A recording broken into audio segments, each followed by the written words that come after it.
অভিষেক বন্দ্যোপাধ্যায় এই যে যাত্রা করছেন এবং এর আগেও যখন তিনি করেছেন বিভিন্ন নির্বাচনের আগে, এটার একটা সাফল্য তিনি পেয়েছেন বা এটার মাধ্যমেই সাফল্য পেয়েছেন সেটা সামনে উঠে আসে। সাফল্য পেলেই বলা হবে যে হ্যাঁ অভিষেক বন্দ্যোপাধ্যায় করেছিলেন বলেই পাওয়া গেল।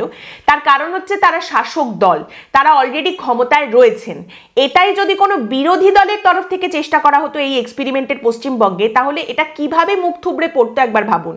এক তো যেখানে সেখানে বিভিন্ন রকম এই মঞ্চ টঞ্চ তৈরি করে দেওয়া হচ্ছে, কাঠামো তৈরি হচ্ছে, বিশাল বড় মঞ্চ, এলইডি স্ক্রিন লাগানো হবে, তাবু লাগানো হবে, এত বড় মাঠ, সেখানে যা ইচ্ছা তৈরি করে দেওয়া হলো, এত বড় একটা র্যাম্প তৈরি হয়ে গেল। কোথাও কারুর কোনো অসুবিধা নেই, কারুর কোনো মানে অস্বীকার করার যে এই জায়গাটায় করা যাবে না বা এখানে পারমিশন দেওয়া যাবে না, বারণ করার কোনো জায়গাই নেই, মানে কিছুই হবে না। অভিষেক বন্দ্যোপাধ্যায় সভা, অতএব সব জায়গায় সবটা হবে।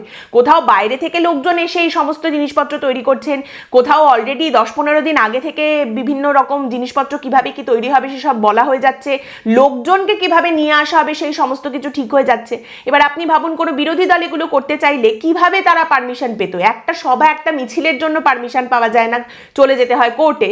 তাহলে এই ধরনের একটা এক্সপেরিমেন্ট যদি একটা বিরোধী রাজনৈতিক দল করতে চায় তো সেটা সম্পূর্ণ মুখ থুবড়ে পড়তো, সেটা দাঁড়ানো সম্ভবই নয়, পশ্চিমবঙ্গে সম্ভবই ছিল না।